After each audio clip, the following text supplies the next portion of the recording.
종교개혁 500주년이라는 얘기는 여러분 이제 귀가 닳도록 들으셨으니까 도대체 종교개혁이 뭐길래 저렇게 중요하게 여기는가 아마 궁금하신 분들이 많으실 겁니다.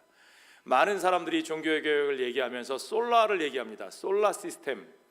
무슨 태양열 전지판이라도 달자는 건가? 솔라 시스템. 그러나 솔라라는 말은 오직 그런 뜻이고요.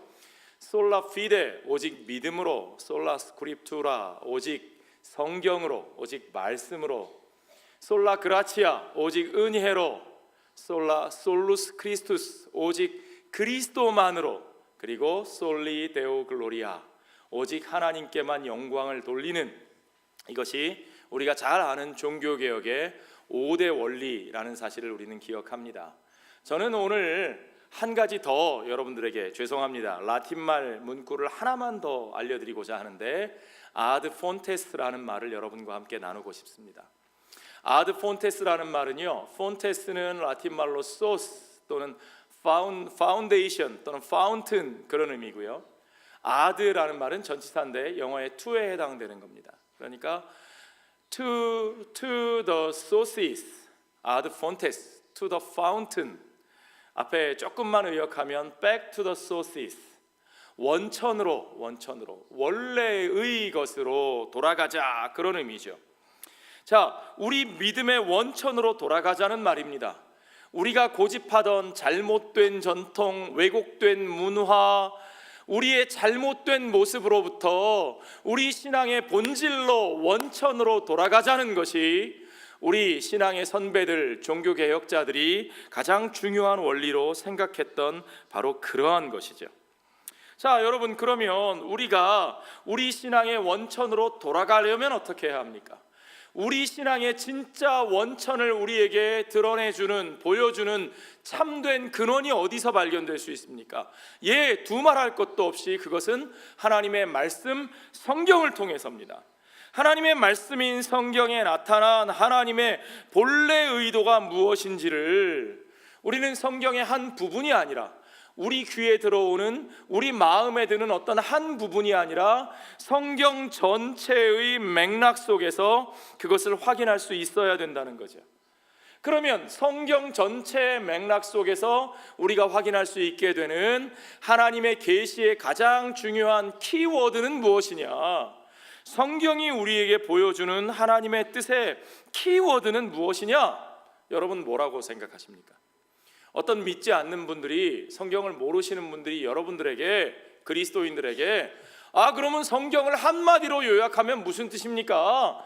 성경이 도대체 뭘 얘기해 주는 책이에요? 그러면 여러분 뭐라고 말씀하시겠습니까? 어떤 분들은 하나님의 주권, 그렇게 말씀하시는 분도 있고, 어떤 분은 성경은 예수 그리스도, 그분의 십자가에 대한 책이에요. 그것도 틀리지 않습니다. 어떤 분은 성령 충만에 대한 이야기예요. 어떤 분은 복음이지요. 어떤 분은 구원이지요. 어떤 분은 선교, 하나님 나라에 대한 이야기예요. 그렇게 말씀하시는 분도 있습니다. 다 맞습니다. 다 틀리지 않습니다. 그것이 성경의 중요한 주제들입니다.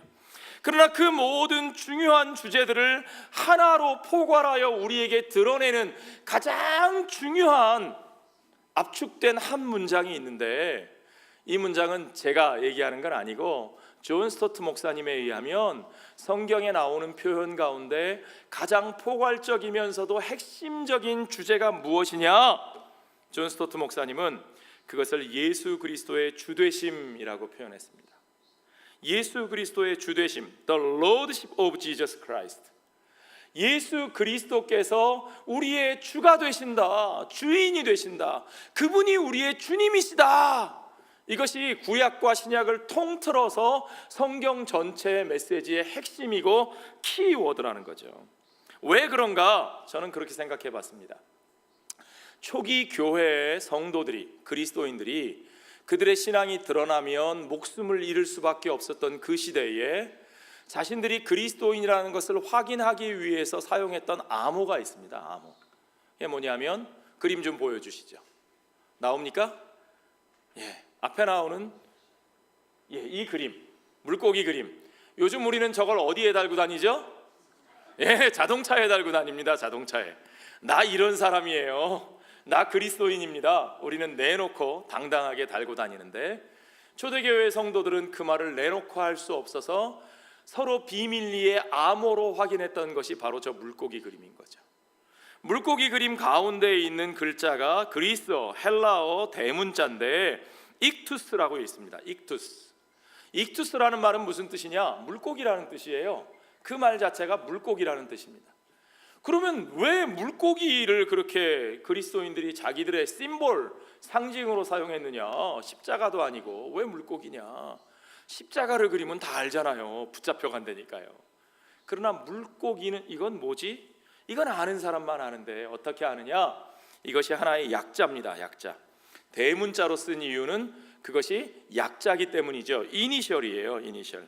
무슨 뜻이냐? 예수스, 크리스투스, 테우, 휘오스, 소테르.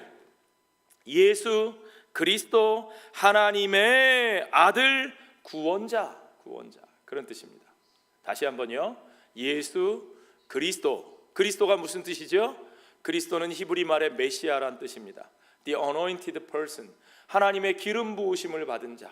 하나님께서 기름 부어 우리 가운데 보내신, 성경에 약속하셨던 그 율법과 선지자들과 시편이 우리에게 가리켜 말씀하였던 바로 그 언약의 성취자, 하나님의 기름 부으신 메시아.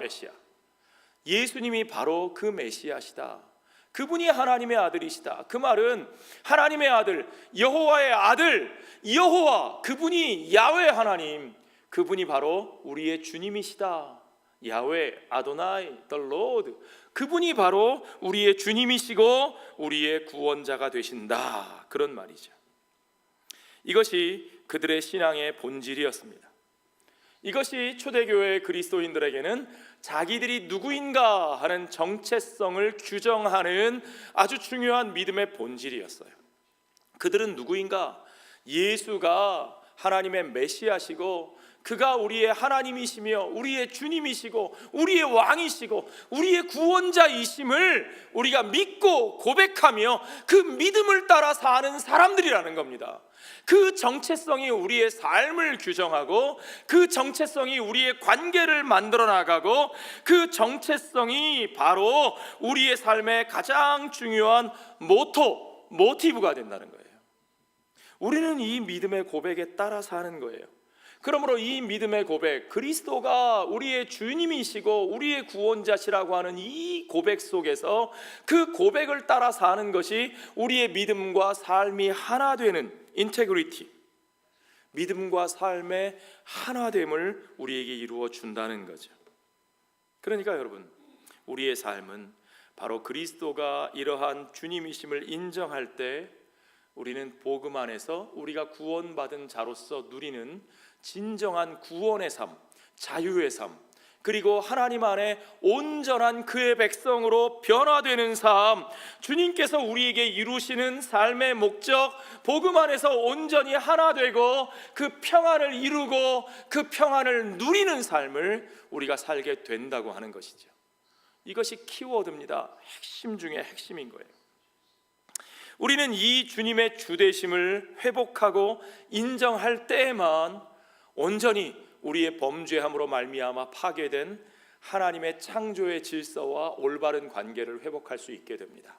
자, 여러분, 처음 우리의 조상이 하나님과의 관계가 온전하였다가 하나님의 형상을 닮은 존재로 창조되어 하나님의 사명을 따라 세상을 다스리는 자로 온전히 살 중에 살이요 뼈 중에 뼈라고 고백한 그 배우자와 그 돕는 자와 하나 되어 살았던 삶을 생각해 보십시오.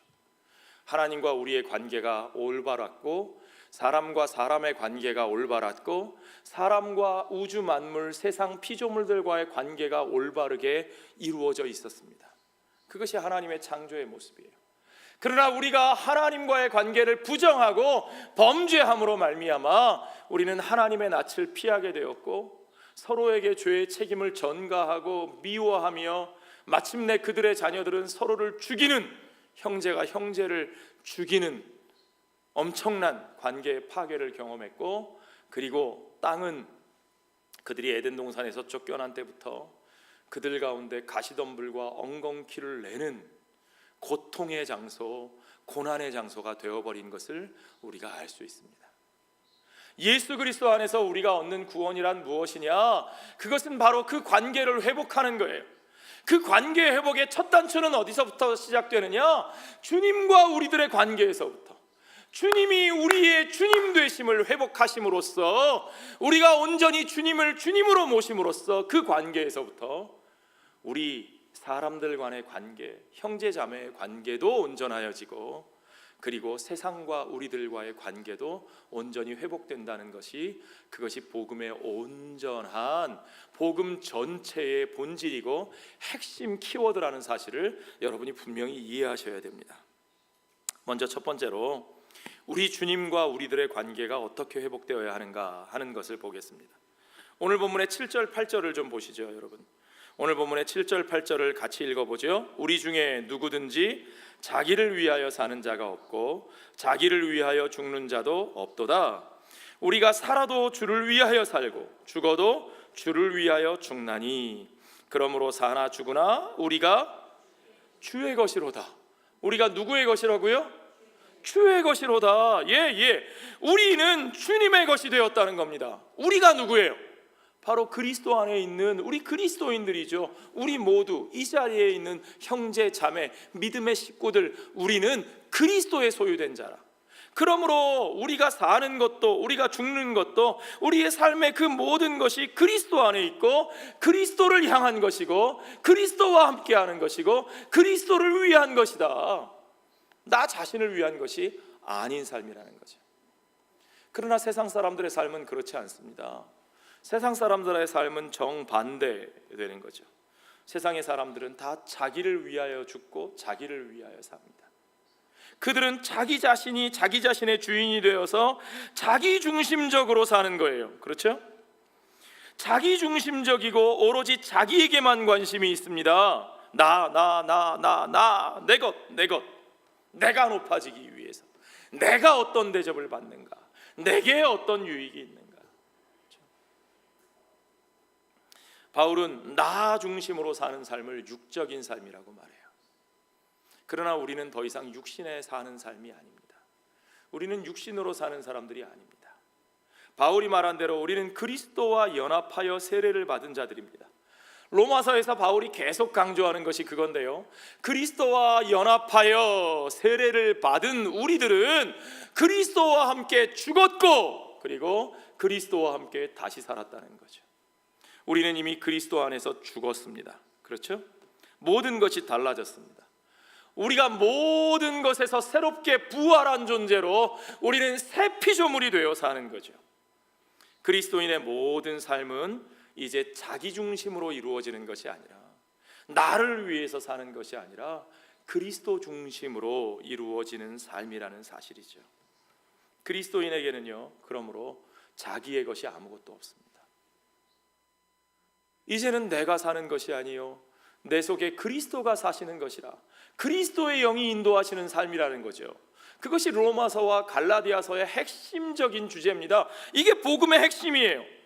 그러므로 그리스도인에게는요, 내 스스로가 주관하고 주장하고 다스리는 삶의 영역이 하나도 없다는 겁니다. 내 삶의 모든 영역이 다 그리스도의 것이고 그 영역 속에서 그리스도가 주장하시고 그리스도가 다스리시고 그리스도가 높아지셔야 하는 거예요. 종교 생활만이 아닙니다. 신앙 생활만이 아닙니다. 교회에서만 그런 게 아니에요. 일주일에 주일날만 그런 게 아니에요. 월, 화, 수, 목, 금, 토, 모든 삶이 나의 모든 영역이, 가정생활이, 직장생활이, 사회생활이, 문화생활이, 나의 엔터테인먼트가, 나의 교제가, 나의 그 모든 삶의 영역들이 주님이 다스리시는 삶이고 주님의 영역이고 주님께 주권이 있다는 거예요. 주님을 위하여 산다는 거예요. 그리스도의 것이 아닌 부분이 우리의 삶에는 단 한 부분도, 한 조각도, 0.0000001평방미터도 없다는 겁니다. 여러분, 이 사실을 믿으십니까? 자, 그러면 도대체 왜, 어떻게 그리스도가 그렇게 우리의 주가 되셨을까? 좀 적당히 주님의 영역도 있지만 적당히 우리들에게도 좀 맡겨주셨으면 좋겠는데 왜 그 모든 것이 다 그리스도의 것일까? 오늘 본문의 9절에서 바울은 이렇게 말합니다. 이를 위하여 그리스도께서 죽었다가 다시 살아나셨으니. 이것이 뭡니까? 무엇을 위해서요? 우리가 다 주의 것이로다. 우리가 주님의 것이 되기 위해서, 주님이 우리를 소유하시고 우리의 주인이 되시고 우리가 주님의 소유로 살기 위해서. 그러면 이전에는 우리가 어떤 사람들이었다는 거예요? 그러면 나는 주님의 소유가 되는 것이 싫은데, 나는 내 것을 내가 가지고 내 자유대로 살고 싶은데. 아니요, 우리가 주님의 소유가 되지 않으면 이전에는 우리의 자유로 살았느냐? 그렇지 않습니다. 이전에 우리는 죄의 종이었고 죄의 노예였고 우리는 죄에 팔려 죄의 종으로 살았죠. 이제 그리스도께서 십자가에서 그 흘리신 피로 값주고 우리를 사심으로 말미암아 우리가 주의 종이 되었습니다. 주의 속한 자가 되었습니다. 우리가 주의 소유가 되었습니다. 이를 위하여, 그것을 이루기 위하여 그리스도께서 죽었다가 다시 살아나셨으니 곧 죽은 자와 산 자의 주가 되려 하심이라. 우리가 주님의 것이 되기 위하여, 우리가 구원받은 하나님의 백성이 되기 위하여, 그것을 위하여 누가 일하셨느냐? 주님이 일하셨다는 거예요. 우리가 한 일이 없어요. 주님이 일하셨다는 거예요.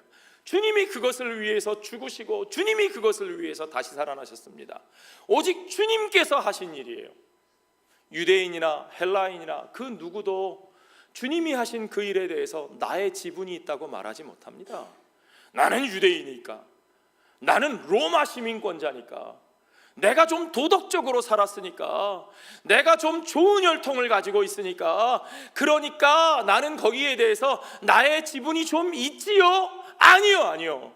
바울이 로마서에서 계속 얘기하는 건 그 누구에게도 그러한 지분을 내세울 권리가 없다는 거예요. 오직 그 모든 것이 하나님의 은혜와 하나님의 긍휼하심 가운데, 오직 하나님의 아들 예수 그리스도께서 우리와 함께 오셔서 우리와 함께 하시고 우리를 위해 고난 받으시고 우리를 위해 죽으시고 그가 다시 살아나심으로 말미암아 그 사망의 권세로부터 유대인과 헬라인 그 모두를 받아들이시고, 그러므로 구원받은 우리들에게 있어서 그 구원받은 삶의 주권은, 삶의 지분은 누구에게만 있느냐? 오직 예수 그리스도께만 있다는 거죠. 우리는 너무 자본주의 시스템에 익숙해서 그래도 나의 지분이 조금이라도 있지 않나요? 아니요. 100% 온전히 그 모든 권리와 지분은 그리스도께만 있는 것을 여러분 믿으시기 바랍니다.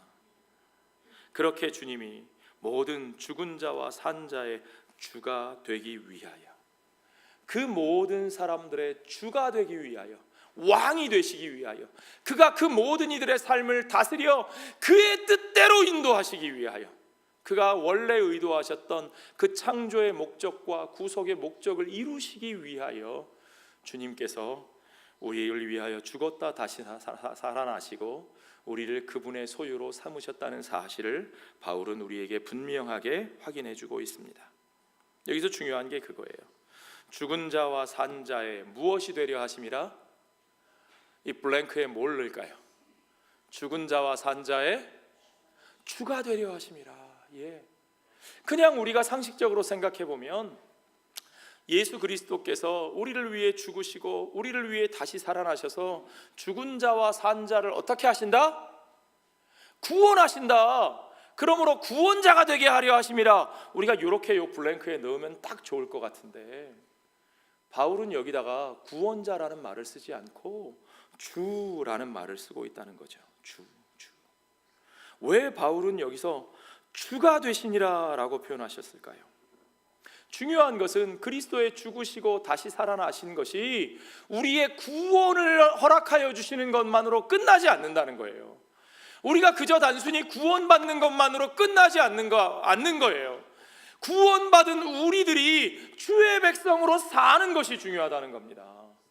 예수 그리스도께서는 우리의 구원자가 되실 뿐만 아니라 우리의 주님이 되셔서 우리의 삶을 다스리시기 원하신다는 거죠.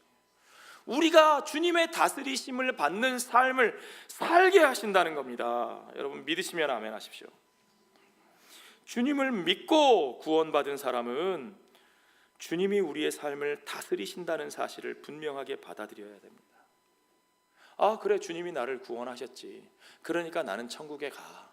그런데 천국에 갈 때까지는 이 땅에서의 삶은 좀 아직도 내 삶이니까, 내가 하고 싶은 것도 있으니까 이 땅에서 사는 거는 그냥 내 맘대로 사는 거야. 아유, 어차피 행위로 구원받은 게 아니고 믿음으로 구원받았으니까 그저 내가 사는 동안에 그저 내 마음대로 좀 살아도 하나님께서 나를 천국에 못 들어가게 하지는 않으실 거야. 아니요. 그런 일은 있을 수 없다는 겁니다. 그리스도가 나를 위하여 죽으시고 나를 위하여 사신 것을 믿는 믿음으로 우리가 구원받은 사람이라면 내 삶에 나의 지분이 1%도 없고 100% 주님의 지분만 있는 것을 안다면, 여러분 로마서에서 말하는 칭의의 복음이 바로 그 얘기예요. 너희의 지분이 1%도 없다는 얘기예요. 그렇다면 이제 우리의 삶에 100% 지분을 가진 그분이 100% 우리의 삶을 지배하시고 우리의 삶을 다스리신다는 겁니다. 아멘. 선택할 수 없어요. 구원은 믿음으로 받고 사는 건 내 마음대로 살겠다? 아니요. 그럴 수 없다는 거예요. 우리의 주인은 오직 예수 그리스도 한 분뿐이십니다. 예수 그리스도만이 우리의 주님이시고 우리의 구원자이십니다. 예수 그리스도만이 우리의 유일한 구원자가 되신 이유는 그분이 우리의 주님이시기 때문에 그래요. 그분이 주인이시기 때문에 그의 소유된 백성들을 버리지 아니하시고 포기하지 아니하시고 그분의 은혜와 그분의 의로, 우리의 의가 아니라 그분의 의로 우리를 신실하게 구원하신 거죠. 그분의 소유이기 때문에 그런 거예요. 예수 그리스도께서 하나님의 오른편에 앉으셔서 죄인들을 의롭다 하시고 그들에게 성령을 부어주신 이유가 무엇이냐? 그가 그들의 주인이시고 그가 그들의 왕이 되시기 때문입니다. 그가 그들의 왕이 되시기 때문에 그들을 그의 영으로 부어주시고 채우시고 그들의 삶을 그가 원하시는 삶으로 이끌어 가시는 거예요. 여러분, 우리는 예수 그리스도가 죽었다가 다시 살아나신 그 목적을 잊어버리면 안 돼요. 그냥 나 혼자 구원받아 천국 가게 하기 위해서 그러신 게 아니에요. 여러분, 그것만이 아닙니다. 예수 그리스도께서 죽은 자와 산 자의 주가 되시기 위하여 다시 살아나셨고 그분이 우리의 주가 되시어 우리의 주님이 되셔서 우리의 삶을 이끌어 가시고 우리의 삶을 변화시키신다는 거죠. 그 우리의 삶을 통해서 그분의 창조의 목적을 이루시는 겁니다. 그분이 본래 계획하셨던 그 창조의 목적, 하나님의 형상을 닮은 그의 청지기들을 통해서, 그 동산지기를 통해서, 그들을 통해서 하나님이 원하시는 아름다운 세상을 하나님께서 만들어 가시는 것. 요한계시록은 그렇게 죽었다가 다시 살아난 모든 성도들이 보좌에 앉아서 그 어린 양 예수를 찬양하고 그에게 영광을 돌리면서 그에게 면류관을 되돌려 드리는 모습을 우리에게 보여줍니다. 그렇죠? 그가 이 세상에 믿음으로 살다가 잠든 자들, 죽은 성도들의 그 모든 예배를 그가 받으시는 거죠. 그가 그들의 주님이십니다. 그들뿐만 아니라 이 땅에 살아있는 오늘 우리들의 산자들의 주님이 되시기를 원하시는 거예요. 그러므로 우리는 이 땅의 삶 가운데서 그리스도의 뜻을 이루고 그리스도께 영광을 돌리는, 주님께 영광을 돌리는 삶을 살아야 합니다. 구원받은 성도들은 그리스도가 우리의 주님이신 것을 진짜로 받아들이고 그것을 기뻐하고 그것이 우리에게 복임을 알고 그 주님의 인도하심에 온전히 순종해야 되는 거예요. 그게 영의 인도하심을 받는 거예요. 영적인 삶이란 그런 거예요. 내 자아의 육적인 삶을 내려놓고 내 자기중심적인 삶을 내려놓고 그리스도의 중심적인 삶을 회복하는 거예요. 그리스도와의 관계를 회복하는 거죠.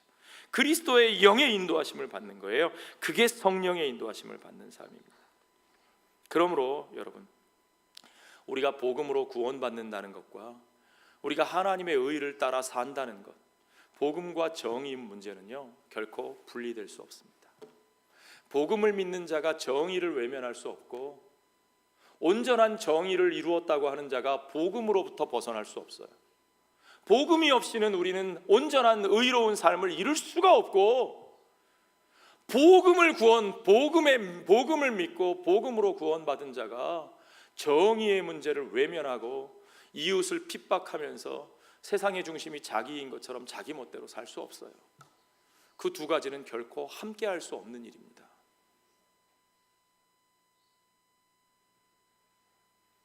예수 그리스도를 주로 모시고 주로 받아들이고 주로 인정할 때 비로소 우리는 그리스도와의 관계가 바로 세워지고, 바로 세워진 그리스도와의 관계를 통해서 우리의 삶의 다른 모든 관계들이 다 바로 세워지는 거예요. 그 중에 먼저 중요한 것이 무엇이냐면 그리스도 안에서 하나 된 성도들 간의 관계입니다. 유대인이나 이방인이나 헬라인이나 야만인이나 종이나 자유자나 남자나 여자나 그 모든 자들이 그리스도 안에서 하나 되었고, 그들이 그리스도로 옷 입었다는 거죠. 로마서 14장 전체에서 바울은 주로 연약한 형제들에 관해서 이야기합니다. 로마에 있는 교회에는 연약한 형제들이 있었어요. 서로 다른 신앙의 수준과 서로 다른 삶의 관점들을 가지고 있었어요. 그곳에는 유대인들도 있었고 그곳에는 이방인들도 있었습니다. 모세의 율법 아래서 쭉 살아온 사람들도 있고, 그 율법을 전혀 모르고 이방 문화 가운데 살아온 사람도 있습니다. 그들이 도대체 어떻게 하나 될 수 있을까요? 그들이 하나 되기 위해서 예전에 사람들은 어떻게 생각했냐면, 유대인과 이방인이 하나 되려면 이방인이 개종하여 유대인이 되든지, 유대인이 유대인의 전통을 버리고 이방인이 되든지 둘 중에 하나였어요. 그렇지 않으면 하나 될 수 없는 거예요. 유대인이 유대인의 옷을 벗고 이방인이 되든지, 이방인이 이방인의 옷을 벗고 유대인이 되든지 둘 중에 하나인 거죠. 그러니까 그들이 결국은 하나 될 수 없었어요. 왜요?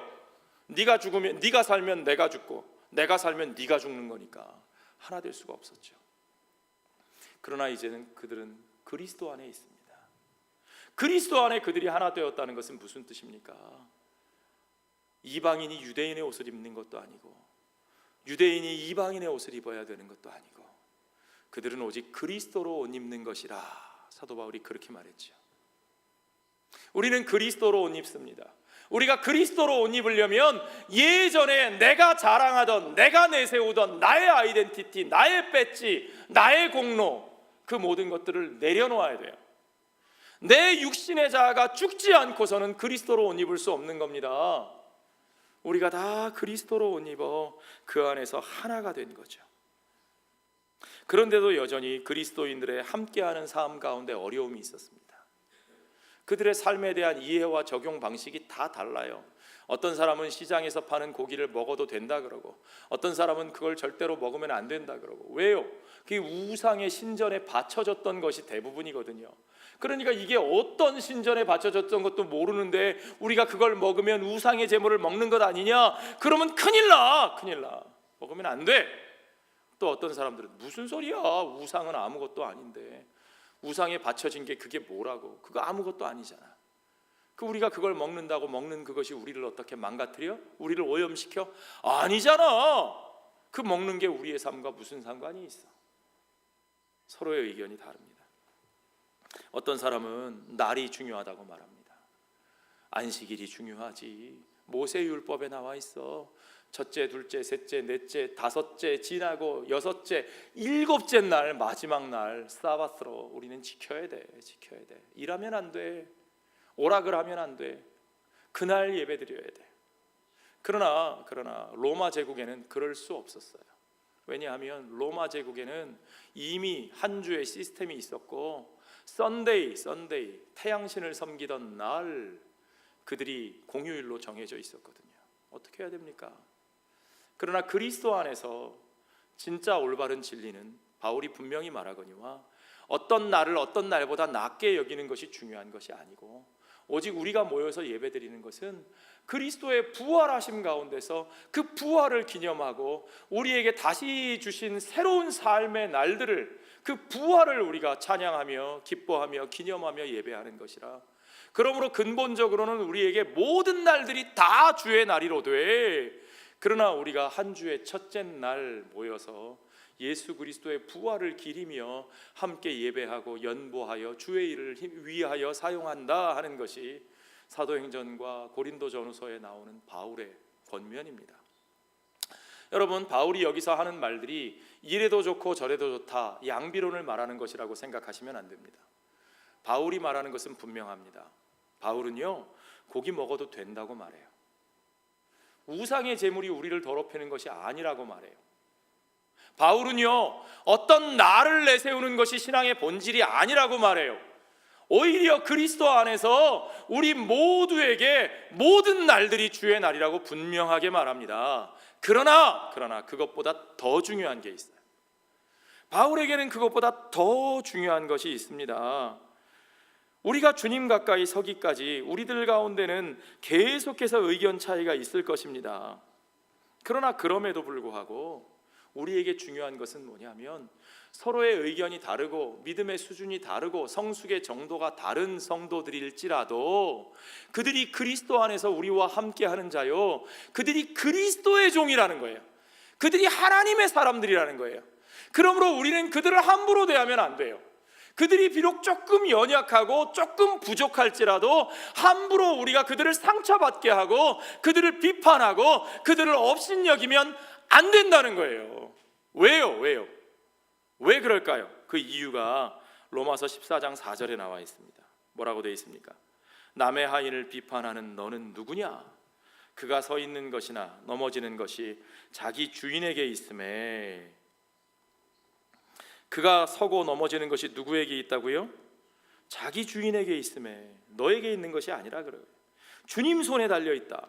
자기 주인에게 있음에 그가 자기 주인으로부터 세움을 받을 것이다, 이 얘기예요. 그가 세움을 받으리니 이는 그를 세우시는 권능이 누구에게 있다? 주께 있다. 네가 하는 게 아니다. 네 힘으로 하는 게 아니다. 네가 말로 설득하고 네가 따져서 네가 그를 이긴다고 해서 그것으로 그 사람이 변화되는 게 아니라는 거예요. 그를 온전히 세우는 과정을 주님께 맡겨라. 그는 주님의 종이다. 그에 대한 소유권은 주님께 있다. 그러므로 함부로 하지 말아라. 존중하고 배려하고 소중하게 여겨서 그의 양심이 다치지 않도록.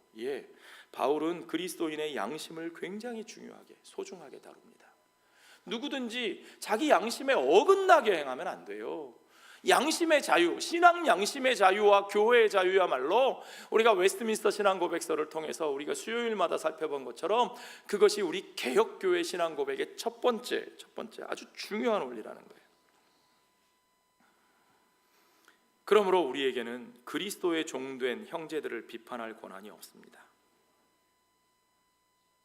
교회 안에서 성도들이 올바른 관계를 맺으려면 바로 이게 중요합니다.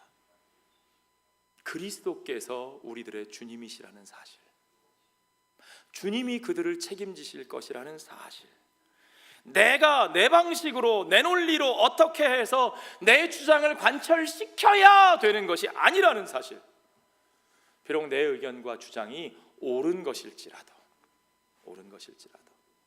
틀리지 않았을지라도 내게 그런 권리가 왜 없어? 라고 생각될지라도 특별히 의견이 다를 때 우리는 그걸 잊지 말고 기억해야 됩니다. 생각이 다르고 이해가 다르고 적용 방식이 다르다고 그 형제를 업신여기거나 비판해서는 안 됩니다. 그런 행동은 그리스도 안에서 하나됨을 깨트리는 행위일 뿐만 아니라 결국에는 예수 그리스도가 우리의 주님이시라는 사실을 내 스스로 부정하는 것밖에 안 돼요. 이렇게 하지 않으면 안 돼, 내 방식대로 하지 않으면 안 돼, 내가 해야만 돼 라고 주장을 하면 그건 그리스도가 책임지신다는 걸 믿지 않는 거예요. 이 교회는 내가 해야 돼, 내가 물러나면 불안하니까 내 자식이라도 해야 돼. 아니요 여러분, 말도 안 되는 논리예요. 자기 자식이 물려받지 않으면 그 교회가 망할 것 같아요? 그거는 믿음이 없는 행위예요. 교회의 주인이신 주님을 부정하는 행위예요. 여러분, 정당화될 수 없는 행위입니다. 로마서 14장 12절 말씀이 얼마나 소중한 말씀인지요. 같이 읽어볼까요? 이러므로 우리 각 사람이 자기 일을 하나님께 직고하리라. 예. 영어 성경에 아주 재밌는 표현이 있어요. Each of us will give an account of ourselves to God. 우리 자신들의 어카운트가 하나님 앞에 열려 있다는 거예요. 누가 어떤 사람이 어카운트를 만들어 놓고 자 이제 당신들은 내 밑에 서버 어카운트로 다 들어와야 돼, 그렇게 말하는 게 아니라는 거예요. 예. 우리들은 다 하나님 나라의 시민된 자들이에요. 하나님이 우리의 이름을 아세요. 하나님이 그 은혜로 우리들을 다 받아주셨어요.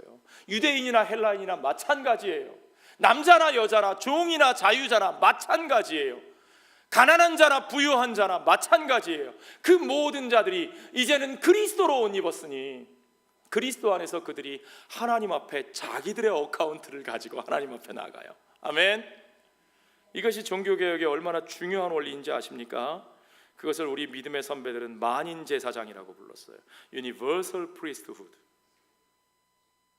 주님이 하신다는 겁니다.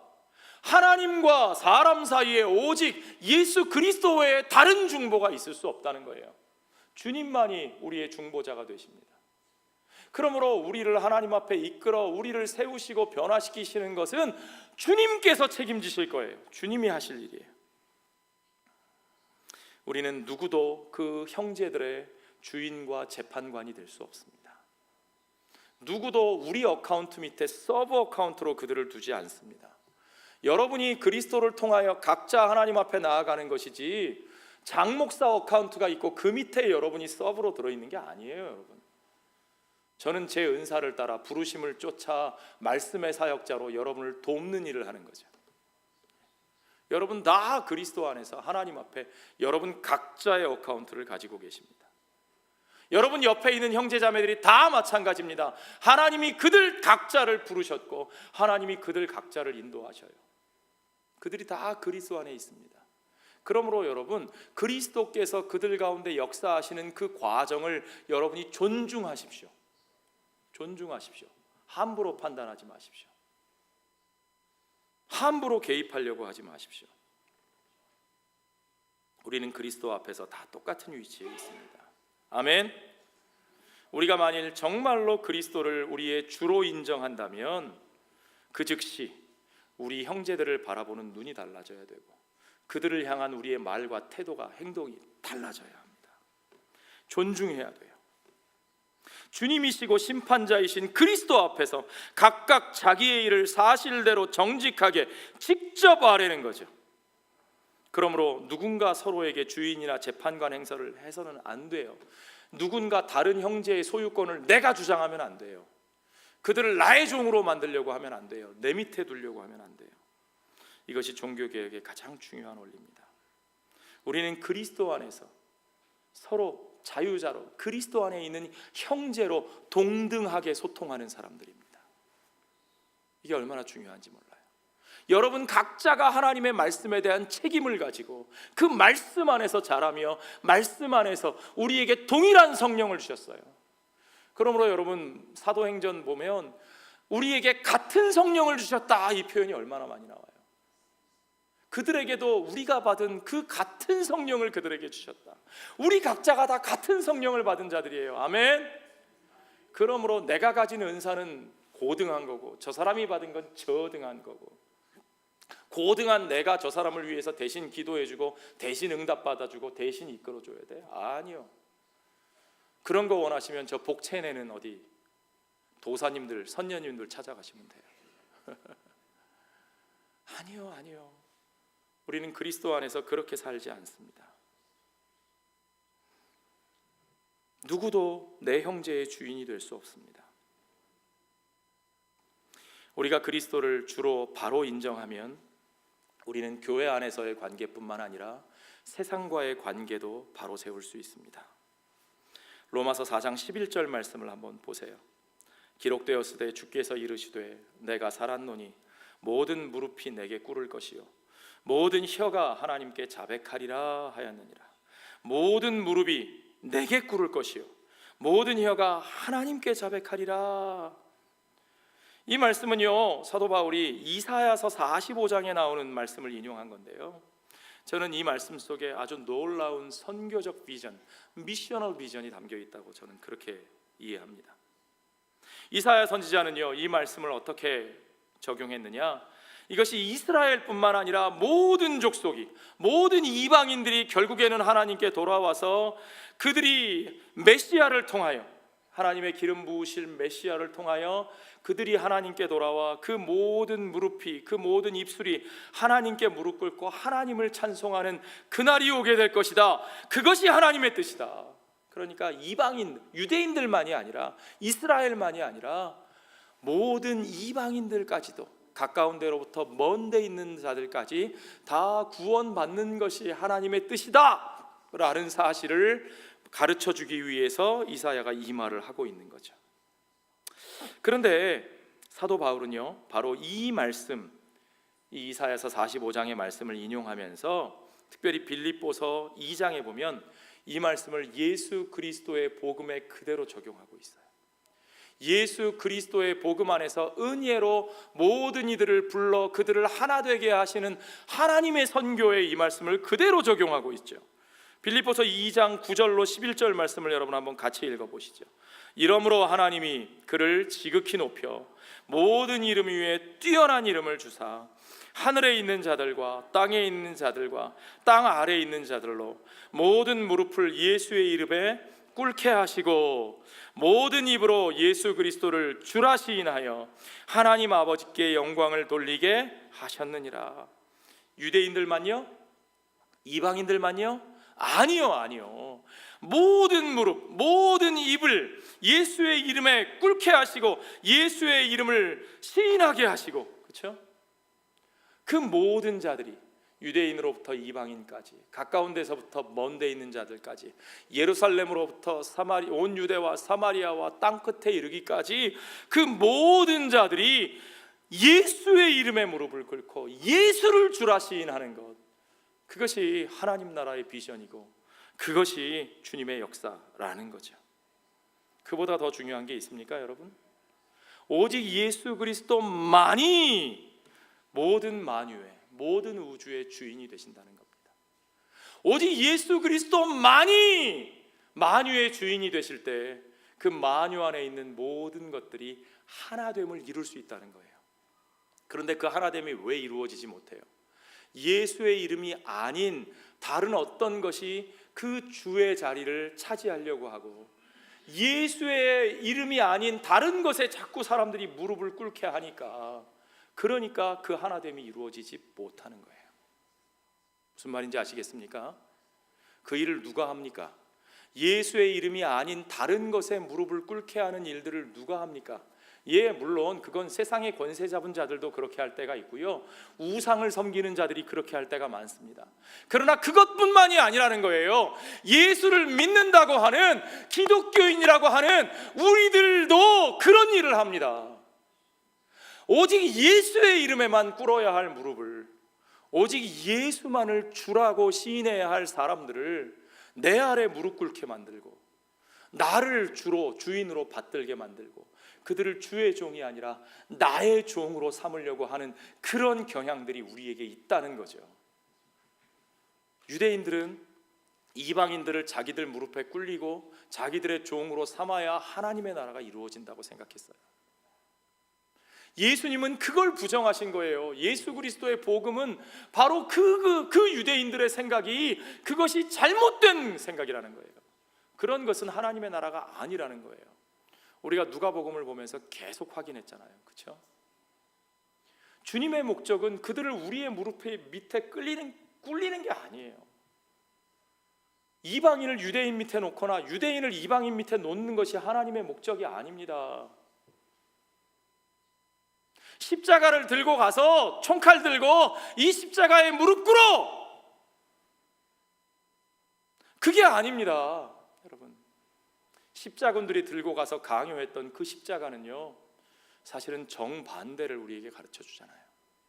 그들을 너희의 무릎에 꿇려라고 말하는 것이 아니라, 예수 그리스도의 십자가는 가장 의로우신 그분이 죄악된 그들을 향하여 그분이 찾아오시고 함께 하시고 그들을 대신하여 고난받으시고 그들이 받아야 할 벌을 대신 받아 죽으시고 그의 그 사랑이 사망과 죽음의 권세를 이기사 그가 부활하실 뿐만 아니라 그를 믿는 자들까지도 그의 은혜 안에서 그 십자가의 은혜로 그들이 구원을 받게 하시는 것입니다. 그러므로 그 십자가의 메시지는 그들을 너희의 밑에 무릎 꿇려라가 아니라 하나님의 백성 된 너희가 그들 밑에 무릎 꿇어 예수 그리스도가 이루신 그 사랑을 그들 가운데 이루라는 말씀이죠. 아멘. 우리에게 그것이 분명하게 이루어지면 내가 주 되려고 내가 높아지려고 하는 것이 아니라 진정으로 주님만이 주인 되시고 우리가 그들 밑에 낮아져 섬기고 자기를 부인하고 나의 죽음을 받아들이고 그들을 위해 내 모든 것을 내어주는 삶을 예수 그리스도와 같이 우리가 그 길을 따라간다면 세상과 우리와의 관계가 회복됩니다. 세상이 변화되고 세상이 주님 앞에 나오는 역사가 일어납니다.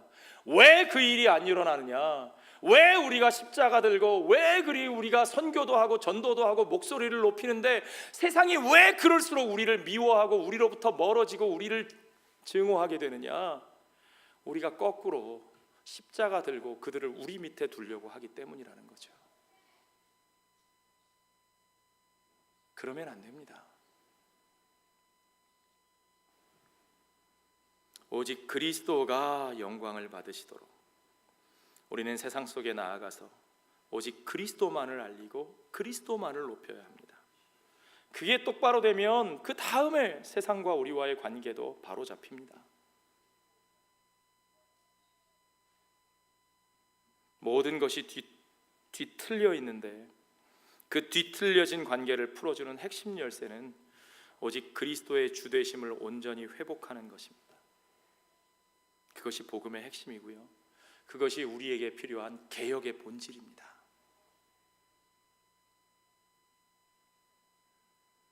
정말 예수 그리스도가 우리들의 주님이십니까? 정말 예수 그리스도가 우리 교회의 주인이십니까? 아직도 내가 주인의 자리에 서 있고 내가 그 자리를 점점 더 높이려고 내가 중심에 서고 내가 더 높은 자리에 서려고 우리는 주위의 모든 것들과 계속해서 갈등하고 뒤틀린 삶을 계속해서 고집하고 있는 거 아닙니까, 여러분?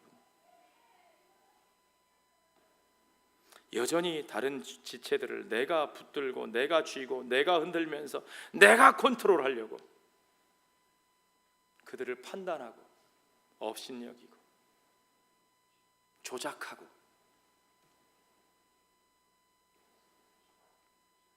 그러다가 내 뜻대로 안 되면 내가 상처받고 삐지고 화나고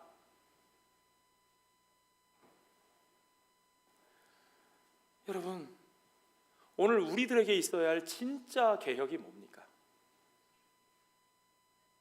죽었다가 다시 살아나신 그리스도 그가 우리의 주가 되시기 위해서 그렇게 죽으시고 다시 살아나셨는데 우리는 여전히 내가 내 가정에 내 교회에 이 세상에 주인이 되려고 내가 어떻게 해보려고 내 중심으로 모든 것들을 판단하고 느끼면서 그렇게 살아가고 있지는 않습니까? 여러분, 기독교 신앙은 자기 부인의 신앙입니다. 제가 늘 여러분께 말씀드리는 구절 있죠? 누구든지 나를 따르려거든 자기를 부인하고 자기 십자가를 지고 그리고 나를 따라야 할 것이라. 우리 예수님의 말씀입니다. 우리의 신앙은 자기 부인의 신앙이지 자기 번영의 신앙이 아닙니다. 우리의 신앙은 자기 죽음을 받아들이는 신앙이지 자기 부흥의 신앙이 아닙니다. 그저 내가 원하는 대로 모든 것이 잘 되기를 바라는 그런 신앙 아닙니다. 그런 것을 원하시면 여러분 어디 좋은 데 가서 물 떠놓고 치성 드리시는 게 더 빠를지도 몰라요. 우리는 그런 종교를 믿지 않습니다. 500주년 종교개혁의 날 우리는 주님의 것을 내 것으로 만들려는 유혹에서 벗어나야 합니다. 우리는 주님의 것을 사유화하려고 해서는 안 됩니다. 목회자들도 주님의 것을 자기 것으로 만들려면 안 되고, 주님의 교회와 주님의 성도들을 자기 교회, 자기 성도로 만들면 안 되고, 교회 직분자들도 마찬가지입니다. 자기 중심으로 돌아가는 것이 우리의 목표가 되면 안 되고, 자기 인정을 받는 것이 우리의 목표가 되면 안 되고, 내 입맛에 맞는, 내게 불편하지 않은 교회를 만드는 것이 내 목표가 되면 안 되고, 모든 성도들도 마찬가지입니다. 모든 공동체가 삶이 내 입맛에 맞게 내가 원하는 대로 내 중심으로 나를 알아주는 곳으로 그렇게 찾아다니면 안 됩니다.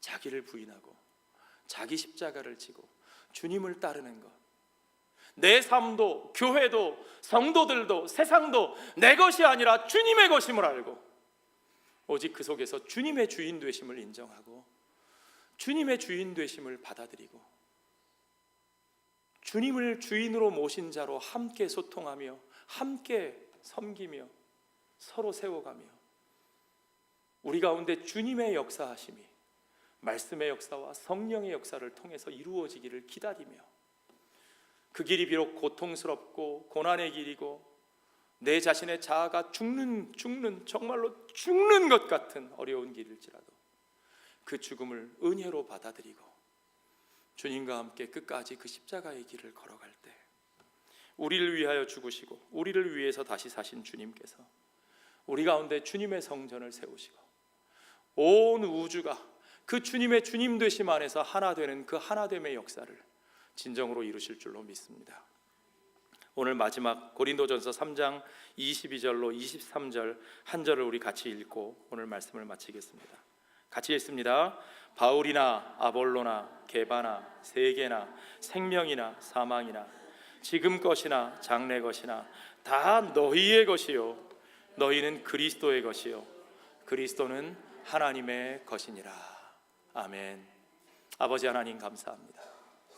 온전히 우리가 다 그리스도의 것이요 온전히 그리스도는 하나님의 것이기에 우리가 참으로 그리스도의 주되심을 인정하고 오직 그리스도만 머리가 되시는 공동체를 이루게 하여 주시옵소서. 오직 그리스도가 다스리시는 삶을 살게 하여 주시옵소서. 오직 그리스도의 뜻이 이루어지고 내 육신의 소욕을 죽이며 오직 성령의 인도하심을 따라 사는 주의 몸된 교회와 성도들의 삶이 되게 하여 주시옵소서. 아직도 내가 살아, 내가 그 중심에 서고 내가 높아지고 내가 인정받고 내가 어떤 대접을 받느냐가 중심이 되는 삶을 우리가 살고 있다면 주여 아버지 하나님, 우리를 불쌍히 여겨주시고 우리가 그 모든 자아의 육신의 생각을 내려놓게 하여 주시옵소서. 그것을 내려놓고 끊어내는 일이 정말 죽을 만큼 고통스러운 일이라도 우리가 십자가에 죽으신 주님과 함께 그 죽음을 기꺼이 경험하게 하여 주시옵소서. 그 죽음을 경험하는 것이 우리에게 은혜인 줄로 믿습니다. 그 죽음을 경험하게 하시는 것이 주님의 사랑인 줄로 믿습니다. 그것이야말로 진정 주님의 축복임을 우리가 믿사오니 주여 그 죽음을 통하여 그리스도와 함께 다시 사는 참으로 영원한 생명으로 나아가는 우리들 되게 하여 주시옵소서.